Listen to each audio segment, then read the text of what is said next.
Hello again, everybody, and welcome to the Mike Francesa podcast, part of the Bet Rivers Network. We come to you on a Monday morning as we usher in the month of June.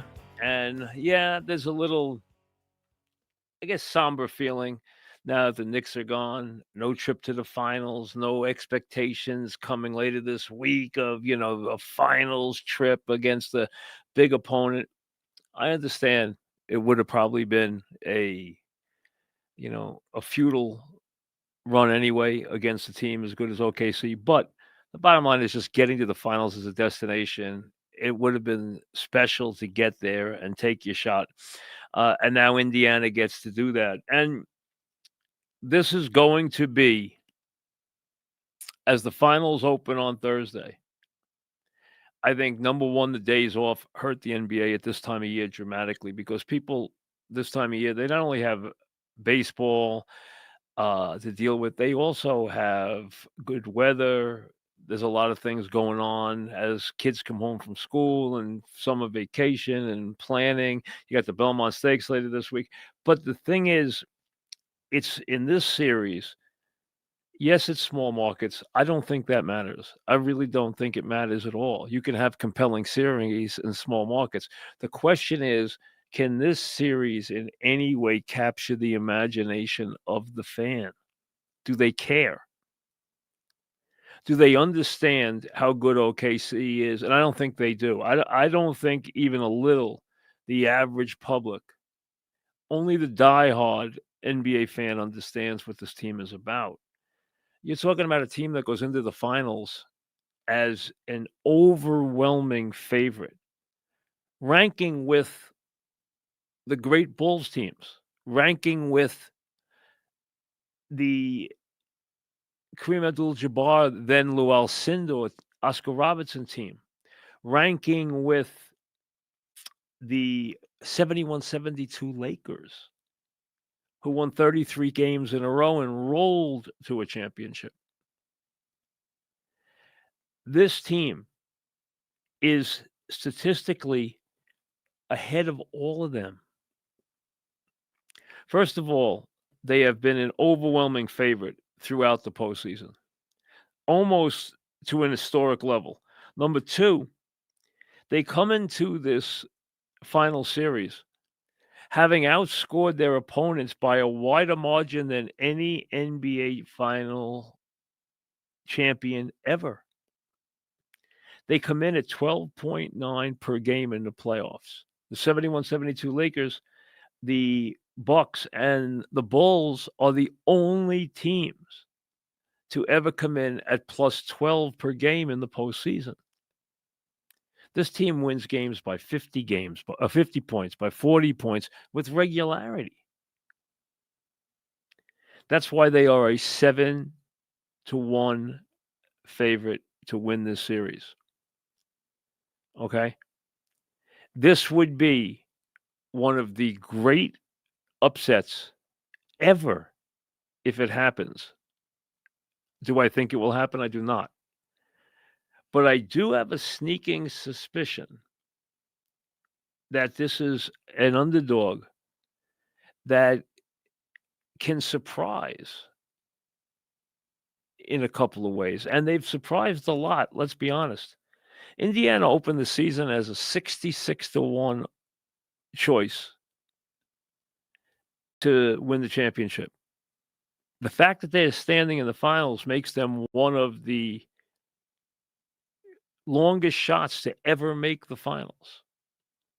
But history has not been good to the teams who get to the finals and are over 30-1 to win the championship because they all lose. Teams like OKC win in the finals. They don't lose in the finals.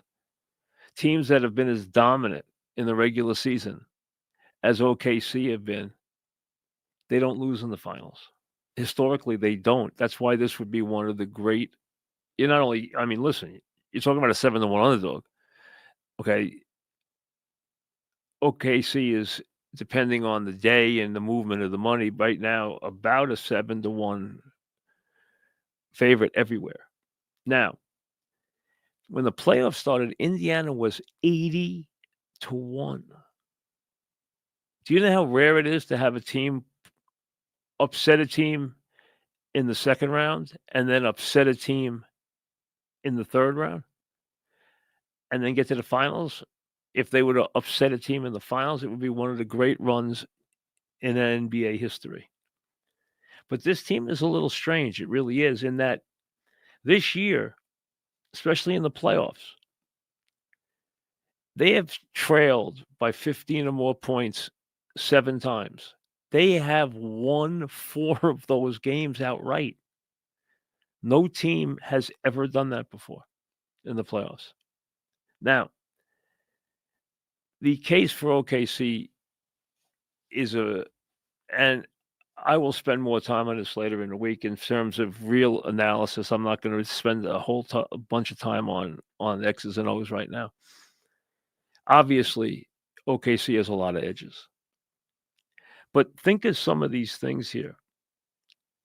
For a whole season, OKC is the best point spread team in modern history. Number 2, they are 29-2 against the East this year. They are 23-6 against the East against the spread. 23-6. Some of those very big numbers. They are a 9.5 point favorite in game 1. Do you realize that the last 12 teams that have been 5 points or bigger underdogs in game 1 of the NBA Finals are 0-12 and 1-11 against the spread? It doesn't paint a pretty picture for Indiana, even though OKC will have been off 10 days, that Indiana is going to sneak in and win game 1.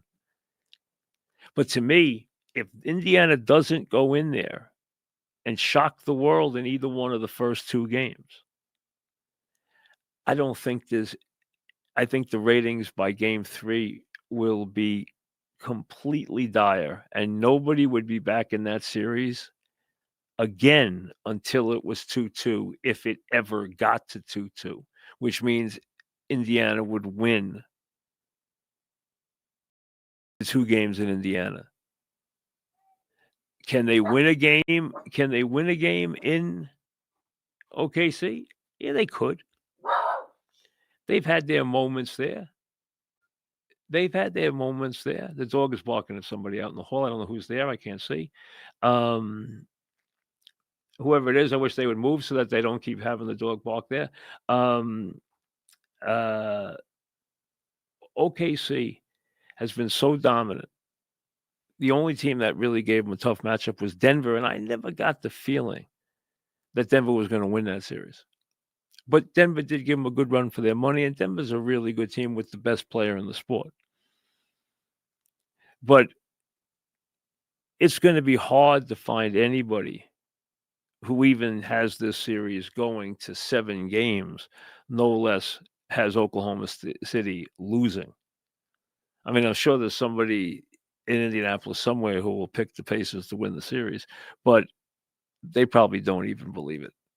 This is about as big a favorite as we have had in a very, very long time. You're going back to the days of the Bulls. Okay, for a team that is this heavy a favorite in the finals. Now, we've had some one-sided finals. We've had some bad finals. And this one has the makings of that. Plus, in the beginning, it's a hard sell.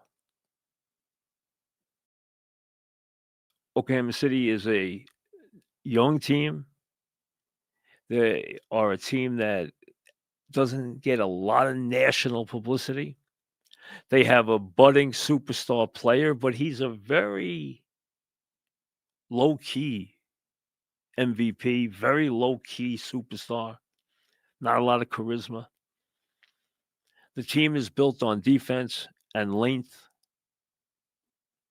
It has incredible length, and it plays tremendous D and it will kill you, absolutely kill you in transition. Um, I will try to find a way in my head to get this series to 6 games. My first inclination is 5 games. Um, what I've seen in OKC is not a killer instinct that would make me think they're going to sweep them 4 games. So I do think Indiana will win a game. And the way Indiana shoots, I'm sure they'll have a hot shooting game. And OKC's had some pretty lousy offensive games. But here's the problem right off the bat for Indiana before I move on to other things today. And we will preview the series for you in depth before the first game Thursday night. Indiana relies on its depth and its offensive versatility to win. They also want to play at a very fast pace. That is not the recipe to beat OKC. The recipe to beat OKC is to take care of the basketball, which they do a pretty good job of, Indiana, but take care of the basketball and make it a half-point game, half-court game, so that OKC has to try and run their offense in the half court, which is very rudimentary and often just a lot of isolation. So to me, that's not going to play in this series because Indiana wants to go up and down the floor. And to go up and down the floor for 48 minutes with OKC is not the way to beat them. Not at all. And if you have a rough shooting night, they're going to turn it into a game that's over in the first quarter. That's who they are. We've seen that happen how many times in these postseasons? I've watched all their games in the postseason, just about. I watch all the NBA postseason games. I really do. I might turn one off that's, over, but I do watch them. And they've had games where they just blow people out in the first quarter and the game's over. Now, other things. Number one, it would not have mattered in any way what would have happened to the Yankee season if they got swept by the Dodgers. But I actually think that was a good win for them last night and an important win for their psyche last night. That they got an unexpectedly well pitched game. That they did a good job getting to a guy that they probably didn't think they were going to get to, and got to him pretty early. I mean, he really was, he wasn't very good, and you could tell how surprised he was when Rice hit the homer. It was just, listen, the Yankees are in a division that hasn't shaped up. It looks like it's going to be a very easy ride to the postseason from that division. It looks like their only serious competition in the American League is the Detroit Tigers, who are going to be competition because their pitching is that good. They're well managed and their pitching is very good. And they now have better hitting. It's not great yet, but it's getting better. They're a threat, a serious threat. But the division has come up woefully weak, let's be honest. But it was an important win from that standpoint. And when you take a look, listen, you know how much I yelled about playing Grisham last year. But have I been surprised by his power this year? Yes. Has he earned the spot? Yes. I mean, his batting average is coming down, but you knew it was going to come down. He wasn't going to have a 1,000 OPS. He wasn't going to hit 300, but he plays a great center field and he hits home runs. He's got a home run swing. Bellinger's getting better. Goldschmidt's been great. Rice has been the biggest surprise by far to me, by far. They've done it with Chisholm on the shelf, injured. They've done it without Stanton. Obviously, it's going to come down to the starting pitching. And to me, don't get fooled that you have enough pitching right now, because I don't think they do. Not to win at all. They have to get better in certain spots. They have to figure out what they want to do in certain spots. But we know they're going to the postseason without any real fuss. Now, the Met thing was funny this weekend because, when Colorado comes in and, the team is historically bad and they've won 3 games on the road. 3 games on the road this year. They've won 9 games in their first 59, but they've won 3 games on the road. But I guarantee you, if you are a baseball bettor and you figured, I'm going to clean up on the Mets this weekend because I know they're going to kill Colorado all 3 games. You know what? You looked at the lines and you said, I'm not laying 3.5 to 1 or 4 to 1. I'm going to bet the runs line because they're going to, get in the underbelly of the, get rid of the starter and get in that bullpen and, score 12, 15 runs because as everybody's been doing against Colorado. The Mets, if you bet the run line, won all 3 games. Now, the run line, you were still laying 190, which is insanity because if you're betting a run line, you want to lay even money. And it's still a bad bet when you're home because you're losing at a bat if you got the lead. Now, twice in this series, the Mets went into the bottom of the 8th inning with a 1-run lead. And both times on Friday night and on Sunday. Friday night with Lindor, Sunday with Soto. And Soto got reasonably healthy against Colorado. He hit 2 home runs. He had hits in every game. I think he wound up with 5, maybe 6. I think 5 hits for the series, maybe 6. They got home runs and scored twice on Friday night with the Lindor home run, on Sunday with the Soto home run, which gave them 2-run margins, and then obviously Diaz got the job done. The only blowout game was Saturday. So you get out of there alive, but you could have had 2 catastrophes from a betting standpoint if you were wagering on the Mets this weekend. The Mets now go to Dodger Stadium for 4 starting this evening.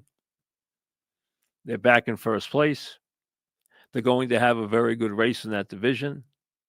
Are they a postseason team? Yes. Things have to get better for them in certain spots. There's no question. It's surprising, again, how good they get, how productive their starting pitching is. Even with guys on the shelf, starting pitching has been very, very good. Their overall pitching has been terrific. And their offense should get better.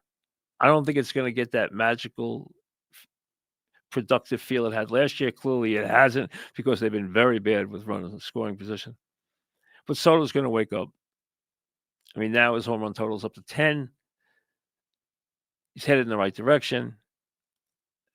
He feasted a little bit on, obviously, a terrible team who they'll see again next weekend. But first, 4 games against the Dodgers, which could be, obviously, a postseason preview. And Mets should take this time to measure themselves against the Dodgers, as the Yankees just did for 3, the Dodgers, and the Mets will do starting this evening for 4. So that will give you something to pay attention to. And it's, that should be very interesting couple of days. Take it on the Dodgers. Tonight it is, I don't have a Met pitcher yet. I got May for the Dodgers. I don't have a Met pitcher yet locked in for tonight. But 4 games there, including a day game Thursday, and then they can go heel if they have a bad couple of days in Colorado. So the Yankees coming home to play some baseball. That win was, I thought, important for their psyches just after the bad taste in their mouth last year in the World Series, which was embarrassing.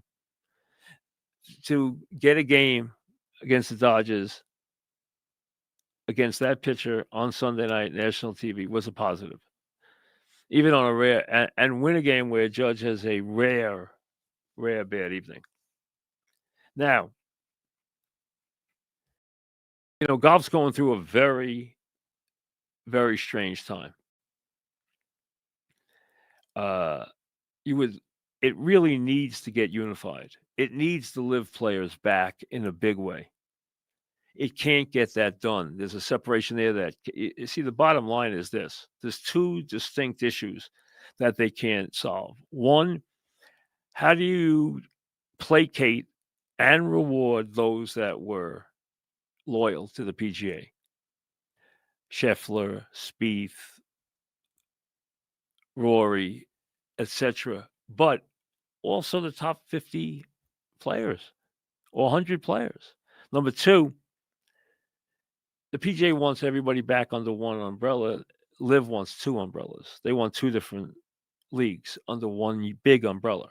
The big events we all play, but we have our own separation. PGA doesn't want that. But the PGA is hurting. There's no question. Even at this time when they are getting a Tiger-like performance, and that is what Scheffler has done. You know, it's funny. When Rory finally got his Masters, which pleased the announcers who root for Rory incessantly, okay, and did throughout that whole decade where he couldn't win a major and couldn't win the Masters. Everyone was like, oh, Rory's here, and now Scottie's not playing the same way. He's coming off the bad injury. He's not winning. And look, he's only won two Masters. He hasn't won any other majors. It's time he wins another majors. Well, how did Scottie answer that? He answered that by winning 3 straight tournaments, including Jack's tournament yesterday, including adding the PGA Championship. And in 2 weeks, he will go to Oakmont, a favorite, probably a pretty heavy favorite for the U.S. Open. If Scheffler, who right now looks unbeatable week after week, every week you turn it on, he's on the leaderboard. Without question, he's in the top 5. And then he storms his way to the top. And when he gets the lead, he closes like Mariano Rivera. He never looks back. What he is doing right now to the field in the PGA is ridiculous. It's every bit Tiger-like. Now you're hearing, oh, it's because the live guys aren't here. If the live guys were here, he wouldn't be doing this. I don't know that. You don't know that. But we do know that if he was playing against Rahm and DeChambeau and Koepka and Dustin Johnson and all the live guys in under one Big Ten, it would be tougher than it is right now, and it would be better golf. We know that. But going towards Oakmont and the U.S. Open in 2 weeks, I think it will be fascinating because if he wins that tournament and continues on this run right now, where he has won in the last couple of years 16 tournaments and Olympic gold medal from behind in a classic performance and 3 majors. If he knocks down the U.S. Open and then he's one major away from completing the Grand Slam in his 20s, he is not only becoming an immortal in front of our eyes, he is starting to play on the level that we reserve for Nicklaus and Woods. It's getting that dominant. And I'll be fascinated to see. Now, I expect him on the leaderboard in the U.S. Open. I expect him to be competing for the championship. You don't turn on an event that he's in and see him not in contention. He's always in contention. He has become prolific in front of our eyes. Is he exciting? No. Does he respond? Does he have a lot of charisma? No. Is he a great golfer? Without question. He's a good guy. He's a family man. Seems to be a very nice man. He seems to be a very humble guy. But he has now become an absolute killer on the golf tour. You don't see guys win like this, not since the days of Tiger Woods, and he is dominating. And if he turns around and knocks down the U.S. Open, you're talking about something that will start to gain incredible national attention. And remember, he will be in our backyard and will be featured very prominently. Last time he played in the Ryder Cup, he had a very tough time. He has a score to settle there, and he will be obviously front and center as the world comes to Bethpage in late September. for the Ryder Cup, which will be really interesting here. It's a great course. It's a tremendous test. It obviously is something that is beneficial to the United States team because they have so many long hitters. Not that the other team doesn't have any, but the United States team has a lot, and that's going to play well at Bethpage, which is an incredibly long and difficult course. I mean, the last time they played at Bethpage, any big event, the players complain like crazy about its length and toughness and the rough and everything else. It's a brutal test of golf, but it'll be fascinating when it's in our backyard. But first, the U.S. Open, and to see if Scheffler can just step out. As Nicholas said yesterday, gave him the ultimate compliment. He plays like me. He said, I didn't go out there. He said, I went out there to get the lead and then make no mistakes. And I knew I could beat everybody, and he knows he can beat everybody. Plays like me. You can't get a better compliment anywhere in the world than having Jack Nicklaus says he plays golf like me. And that's what he said as Scottie Scheffler won his tournament back to back. The only one to have done that was Tiger Woods. He won it 3 straight years. Scottie will get a chance to do that, try to do that next year. And he's winning by margins in these tournaments. He has become absolutely prolific in front of our eyes. Now, before I get to a couple of emails, Belmont Stakes later this week. And it really hurt, obviously, the Triple Crown to not have Sovereignty in it. Sovereignty, to my understanding, is training brilliantly for the Belmont. It looks like we will have a stellar field for the Belmont. It will be a classic race with Sovereignty and Baeza and Journalism, who was heroic in his win at the Preakness. So it looks like, and you have Rodriguez, who will be a speed horse, and you have to give it a lot of attention on the Saratoga course with Baffert. So the Belmont shapes up as Belmont goes, or racing goes to Saratoga starting this Wednesday, Thursday, Friday, pre-Belmont day with the kind of races and the stakes that are always there the day before the Belmont, and then the Saturday with the Belmont card, which is classic. I'll go over it with you later in the week. It's a great day of racing. I don't know how many seats are left up in Saratoga for the Belmont. You can check on that.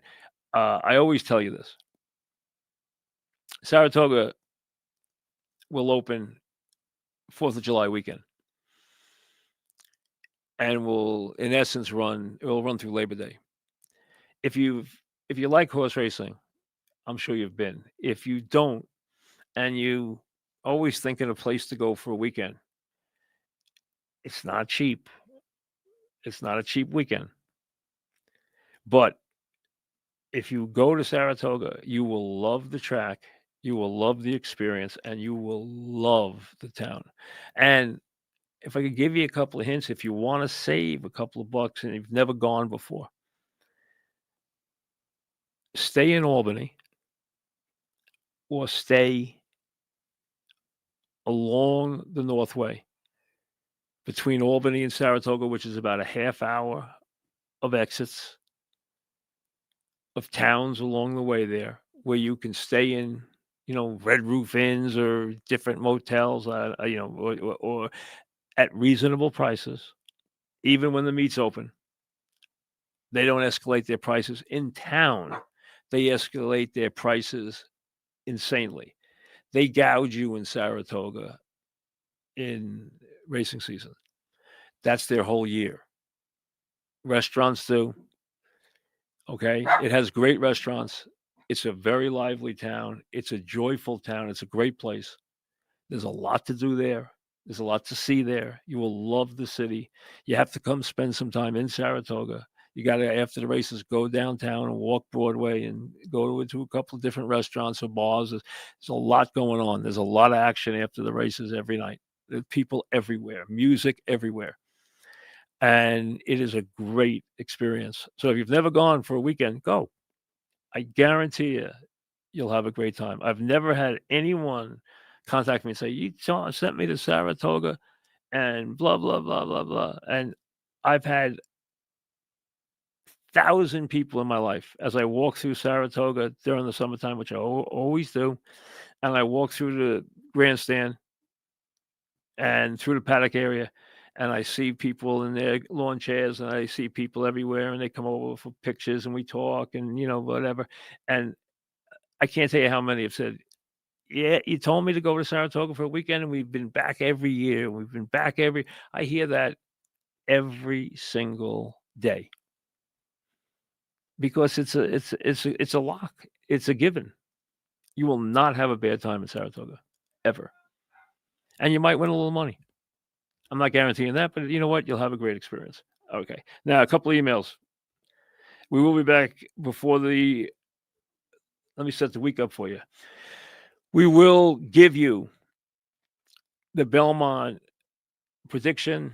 We have hit the Derby. We hit the Derby everything. We hit the Preakness winner. We did not hit the exacta. We took one shot at it. It was obviously not a betting race.